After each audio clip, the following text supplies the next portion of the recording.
bien, vuelvo a poner por aquí la presentación, Víctor. Y bueno, entonces hablamos sobre que él trabajó en el equipo que desarrolló esta máquina cardiopulmonar. Luego, Víctor, antes de que se llevara a cabo la primera operación, que fue en 1951, donde precisamente se utilizó por primera vez esta máquina que él desarrolló, o que él ayudó a desarrollar, más bien estuvo en el equipo, él ya no estuvo en la primera operación. ¿Por qué? Porque en 1950 comienza la guerra de Estados Unidos contra Corea, y entonces él siente el deseo de enlistarse en el ejército. Qué cosa, ¿no? O sea, ¿dónde estaba él colocado? Y él decide enlistarse en el ejército. Y bueno, ¿qué es lo que sucede? Estuvo ahí por un periodo de 20 meses, casi 2 años, en el ejército de los Estados Unidos. Él fue a Corea, estuvo ahí un tiempo, desarrolló varios proyectos de investigación también estando allá, en cuanto a la forma en la que podían atender a los heridos para que no fallecieran tantos. Y bueno, hizo esto, además también, eh, déjame lo pongo por aquí la presentación, dice que él, una vez que terminó por allá, fue instalado en un hospital ahí en Washington, y después de esto, Víctor, déjame le adelanto por aquí, él fue invitado en 1953 a algo que se llamó la Ivy League. La Ivy League fue un equipo de investigación que formaron varias universidades, y miran las universidades que voy a decir, Harvard, Princeton, Yale y Penn. Estas universidades se unen, forman esta liga de investigación, se instalaron en Boston, en el Hospital General de Massachusetts, y él trabajó en este equipo, y dice que fue un periodo maravilloso, fue casi un año el que estuvo por ahí, donde estuvo muy de cerca con los grandes médicos e investigadores de Estados Unidos. Así que, bueno, vemos esta carrera ascendente. Luego, en 1954, él se regresa a Minneapolis, concluye su doctorado hasta 1954, y después de eso, él se va a Utah, y en 1955, él ya lleva a cabo la primera operación a corazón abierto en el estado de Utah, utilizando precisamente la máquina cardiopulmonar que él ayudó a construir. Luego, en el 56, él realiza la primera cirugía pediátrica, ya con una niña, Víctor, igual a corazón abierto, ahí en Salt Lake. Entonces, en este sentido también se convierte en un pionero. Y bueno, aquí vemos algunos logros profesionales y títulos honorarios. Mira, no entro en los pormenores, pero ahí los puedes ver en pantalla, ¿no? Entre los que destacan son doctorados honorarios en Brigham Young, en la Universidad de Utah también, en ciencias médicas, y 3 doctorados honorarios que tiene por ahí, jefe de distintos proyectos. Y luego le adelanto, ya que viste todos estos que están por aquí, él publicó estos libros que estás viendo en pantalla. Estos libros, más que de medicina, Víctor, son libros sobre el conocimiento del Evangelio. Luego, posiciones y condecoraciones, de todas las organizaciones de las que él formó parte, como presidente de distintas organizaciones relacionadas con la medicina, ¿sí? O algunas pasantías, o el desarrollo de algunos proyectos y algunos premios que él recibió. Así que en ese sentido, Víctor, el presidente Nelson, pues llega a ser un hombre muy distinguido, y estos son pues los primeros años de su vida ya como médico, y luego ya como un médico ya reconocido, y en ese sentido se convierte en un precursor de la medicina y de las operaciones a corazón abierto en sus distintas facetas, desarrollando técnicas más allá de lo que era conocido para entonces. Y es por eso lo que mencionamos al principio. El propósito de un doctor, Víctor, es desarrollar conocimiento nuevo, y él precisamente lo hizo al participar en estos proyectos. Y déjame decirte que además muy joven, ¿no? Ahí estamos hablando de los años 50, en donde participa en esta investigación para desarrollar esta máquina, en donde él empieza a hacer cirugías ya con estas técnicas avanzadas. Estamos hablando que era muy, muy joven. Es decir, incluso para esta época que hay tantos avances, sería muy joven estar diciendo que un doctor de 30, 32 años esté utilizando este tipo de técnicas modernas, ¿no? Modernas para ese momento. Entonces ahí vemos el tamaño del profesionista que era, el tamaño de la eminencia que era en el área médica y específicamente en la cardiología. Y luego esa capacidad, Salvador, la traslada a la parte espiritual. Y entonces vamos a ver también en los siguientes años un progreso espiritual, si pudiéramos decir, si existiera el término, ¿no? Una eminencia espiritual también para su tiempo y para la edad. Sí, cierto.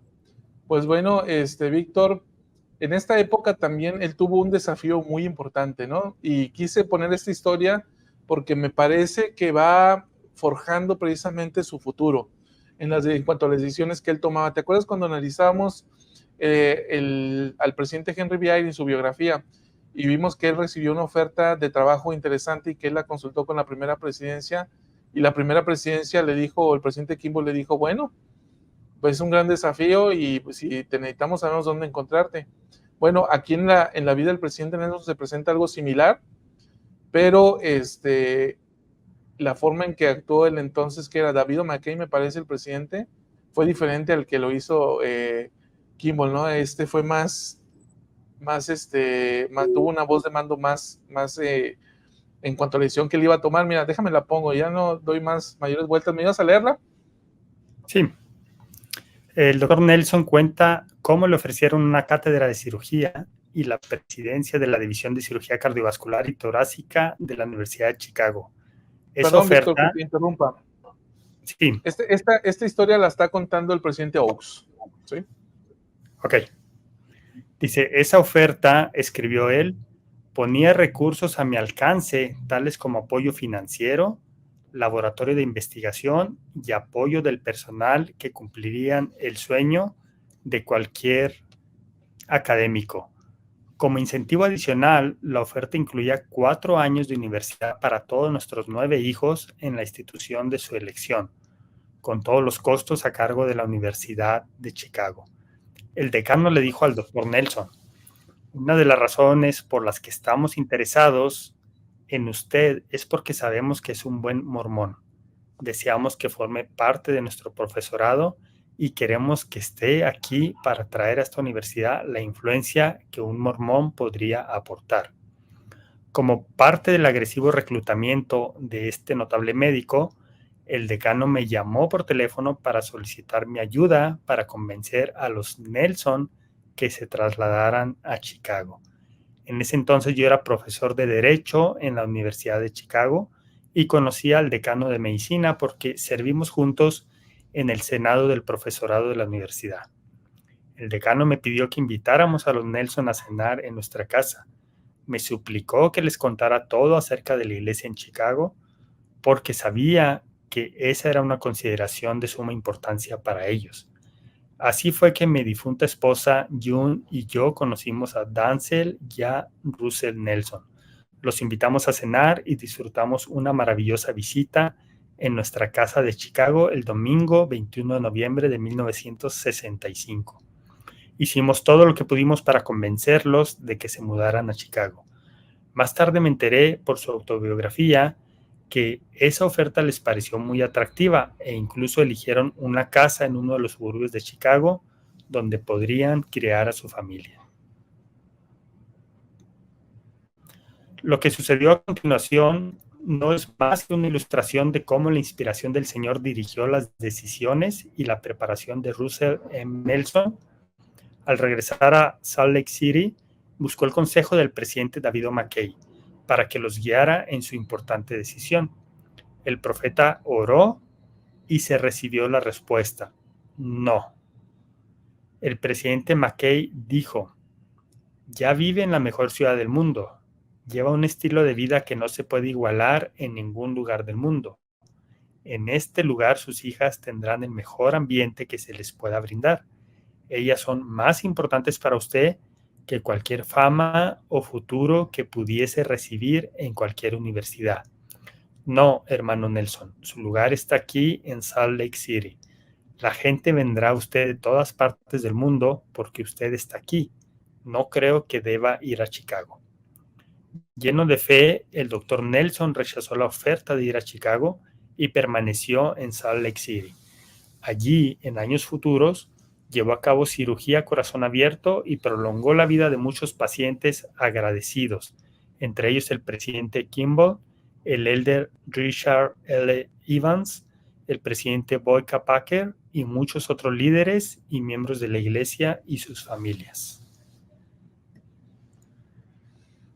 Qué historia y qué fe, ¿no? O sea, el sueño de todo investigador era todo lo que le ofrecían y él podía desarrollarse en ese ámbito. Sin embargo, él lo consulta con el presidente de la iglesia y le dice, no, compadre, tú te me quedas aquí.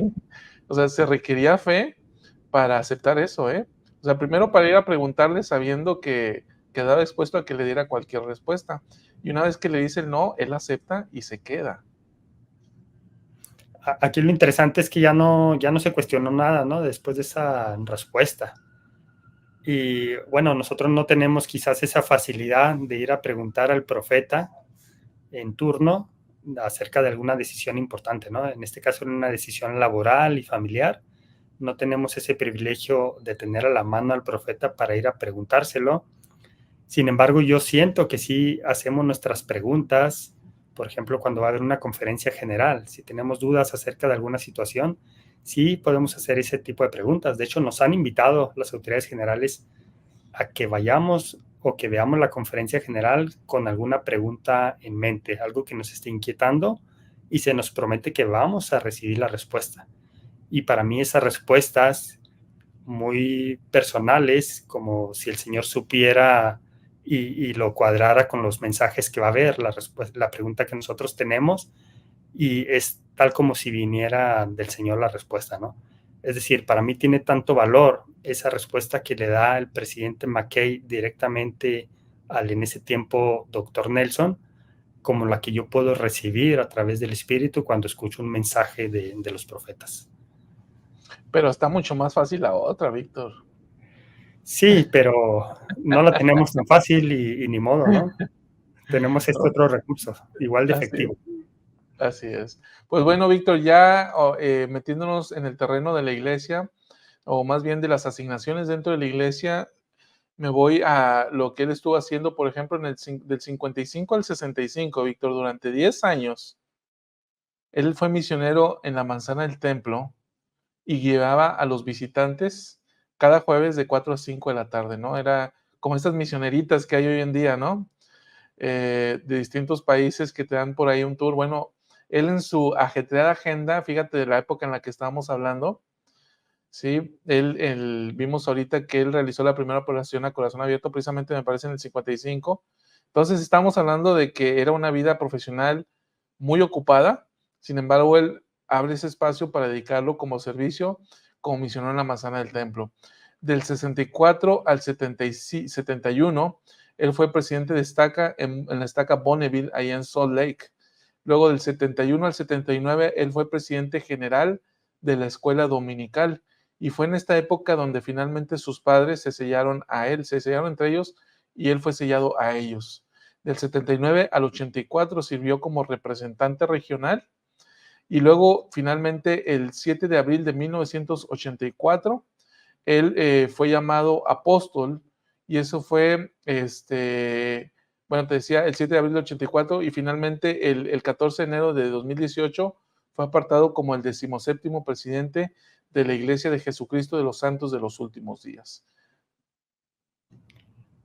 Ahora yo comentaba hace un momento, Salvador, no sé si tú tengas ese dato, yo comentaba que que quizás es el profeta que ha sido llamado en esta dispensación con mayor edad.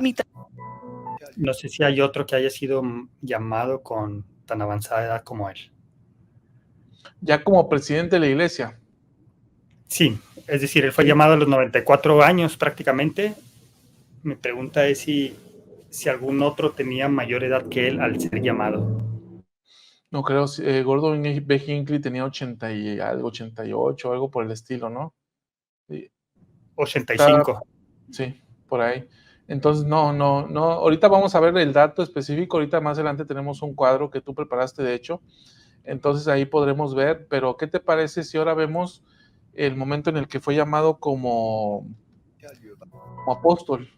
Perfecto. Vamos a verlo.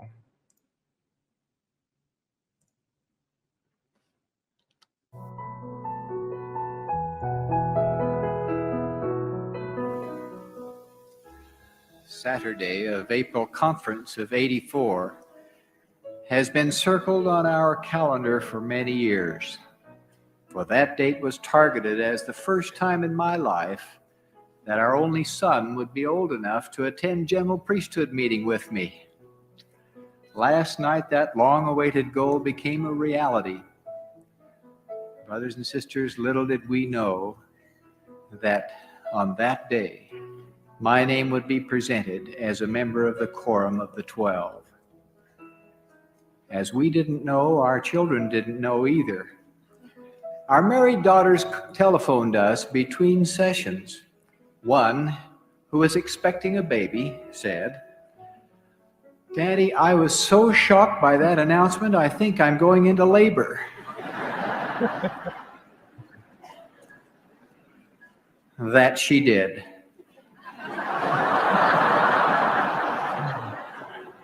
So, President Hinckley, your announcement from the First Presidency should get credit for at least an assist. Our 22nd grandchild arrived safely last evening.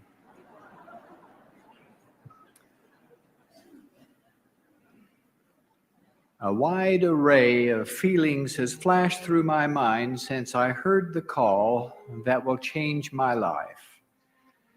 The first feeling is that of personal inadequacy. That feeling is intensified as I think of the incomparable power of Elders LeGrand Richards and Mark E. Peterson, whose absence we keenly sense. They were to me dear friends, as well as esteemed leaders. Then, as I look about and see the strength of those more qualified and able than I truly am humbled by this calling. Feelings of commitment well up from the depths of my soul. My sweetheart Dancel and I first made those covenants in the temple of the Lord over 38 years ago to consecrate our lives to the service of the Lord. Today I reaffirm that promise to give all I have to the building of the kingdom of God on the earth. In accepting this call, knowing that challenges, charges, and keys will be conferred, and that buffetings will likewise come, I commit my effort, energy, and my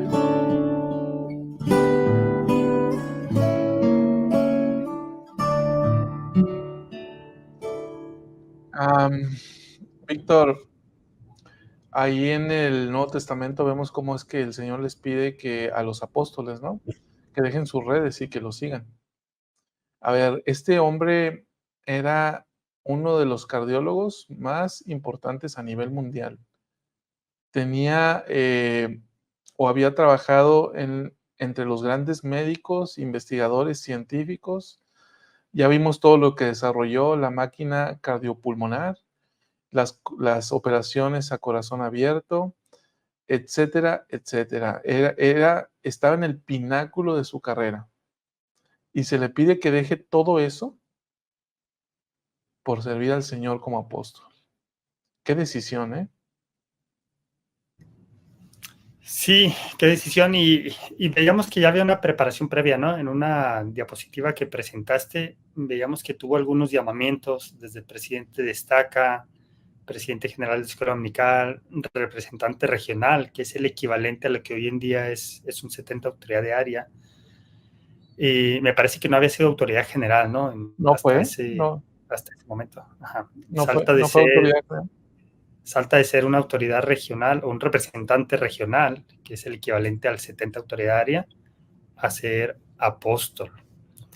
Es impresionante el llamamiento. Me parece que tenía 59 años cuando esto sucede. Creo que todavía tenía para dar en el campo de la medicina, pero el Señor decide que ya es el momento para que él pase a otro campo de tiempo completo, ¿no? Que es el servicio de tiempo completo en la obra del Señor.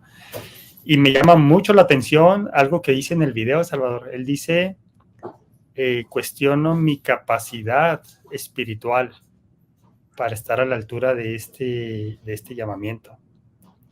Entonces, y es una constante que solemos ver, ¿no? Entre los apóstoles que son llamados, los que hemos analizado en los últimos meses, que ellos se sienten siempre incapaces. Y dicen, no puede ser. Y lo que más risa me da es que también sus familias, ¿no? También así como, pero ¿cómo a ti te llaman, no? Hemos visto esto. Sí. ¿Por qué? Porque son humanos, porque cometen errores, la familia más que nadie sabe este tipo de situaciones, pero aún así el Señor llama a estos hombres imperfectos para que puedan servir en su reino.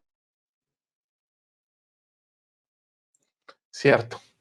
Y fíjate, Víctor, o sea, esta decisión fue una decisión para la que él se fue preparando poco a poco, ¿no? Fue una decisión que él recibió y aceptó indudablemente, pero no fue una decisión que así, ¿no? Y él dice, creo que es algo que va a cambiar para siempre mi vida, y al menos en la traducción lo hacen ver así, ¿no? Y ciertamente lo cambió para siempre, ¿no? Cambió para siempre su vida. Y esto me hace recordar que el Señor nos da llamamientos precisamente para ayudarnos y para salvarnos. Ahora, quiero mostrar algo más, una decisión que él tomó previamente. Él lo cuenta ya como apóstol, pero de una decisión que él tomó cuando fue presidente general de la escuela dominical. Pero ahí vemos su carácter, cómo es que desde entonces él ya tenía una disposición completa de servir al Señor y sobre todo de seguir al profeta. Lo vimos ahorita en la experiencia con David McKay, ¿no? De, bueno, ¿qué hago? ¿Me voy a la Universidad de Chicago o me quedo aquí en Utah? Y aceptó y se quedó en Utah. Y luego esta otra decisión, Víctor, que mira, no te la cuento, que nos la cuente él. Déjame, te la pongo por aquí. Permítanme que les cuente una experiencia que tuve en 1979, cuando era presidente general de la escuela dominical. Se me invitó a asistir a una reunión de líderes de la iglesia en la cual habló el presidente de la iglesia, Spencer W. Kimball. Él suplicó a cada uno de nosotros que oráramos para que se abrieran las puertas de las naciones y el Evangelio de Jesucristo llegase a todas las personas en la tierra. Mencionó específicamente a China y pidió que oráramos por el pueblo de China. También dijo, deberíamos estar al servicio del pueblo chino. Deberíamos aprender su idioma. Deberíamos orar por ellos y ayudarles. Regresé a casa para estar con mi esposa, Danzo, que falleció hace más de 13 años. Y dije, el presidente Kimball nos pidió en esa reunión que aprendiéramos chino. Y no lo oí decir todos menos el hermano Nelson. Así que, ¿estarías dispuesta a estudiar chino mandarín conmigo? Por supuesto, ella estuvo de acuerdo y recibimos instrucción en mandarín. 6 semanas después del pedido del presidente Kimball, asistía a la reunión anual de la Asociación Americana de Cirugía Torácica que se llevaba a cabo en Boston. Esa mañana había orado en mi habitación del hotel por el pueblo de China, como lo había pedido el presidente Kimball. Fui a la primera reunión del día y me senté donde siempre me sentaba en estas reuniones profesionales, en el frente de la sala. Sin embargo, a medida que avanzaba la reunión, empecé a sentirme cada vez más incómodo en mi asiento. Cuando apagaron las luces para una presentación de diapositivas, me levanté y fui en silencio al fondo de la habitación, a un lugar donde normalmente nunca me sentaba. Cuando volvieron a encender las luces, vi que estaba sentado al lado de un médico chino. Se presentó como el profesor Wu Yingkai de Beijing, China. Después de una amena conversación, le extendí la invitación para que visitara Salt Lake City y presentara una disertación en la Facultad de Medicina de la Universidad de Utah. Aceptó con gusto y lo hizo excepcionalmente bien. Luego regresó a China. Poco después, me invitó para ser profesor visitante de cirugía en la Universidad Médica de Shandong en Jinan, China. Eso dio lugar a invitaciones posteriores para que sirviera como profesor visitante en 2 universidades más en China. Esas maravillosas experiencias profesionales, antes de ser llamado a integrar los 12, culminaron cuando los cirujanos chinos me pidieron que realizara una operación de corazón abierto para salvar la vida de su estrella de ópera más famosa.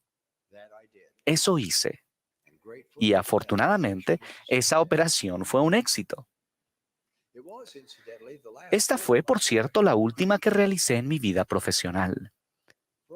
Durante casi 40 años he estado orando por la gente de China. Me regocijo en mi asociación con colegas médicos y otros amigos de ese país. Qué alegría me da que se me reconozca oficialmente como un viejo amigo de China. Por supuesto, resaltando la palabra viejo. Tengo un testimonio de que cuando hacemos todo lo que el profeta de Dios nos pide que hagamos, el camino se abrirá y las vidas cambiarán.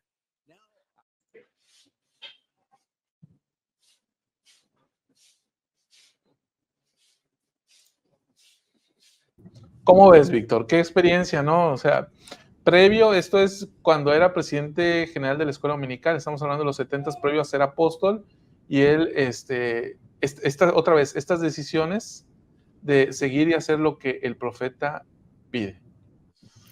Y está bien interesante porque podemos escuchar el consejo de un profeta.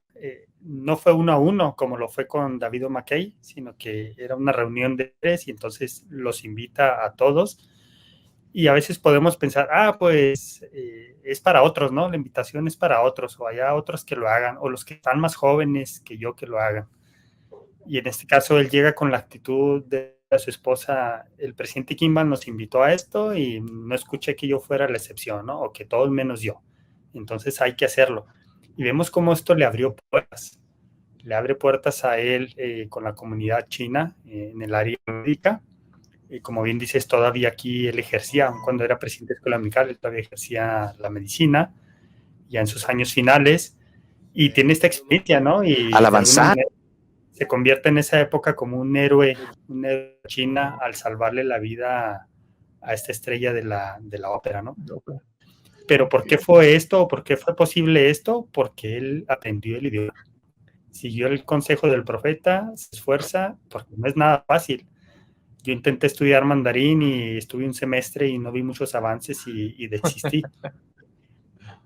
Porque es muy, muy difícil, ¿no? Entonces, pero él perseveró, lo logra ya a una edad grande y entonces esto le abre este tipo de puertas.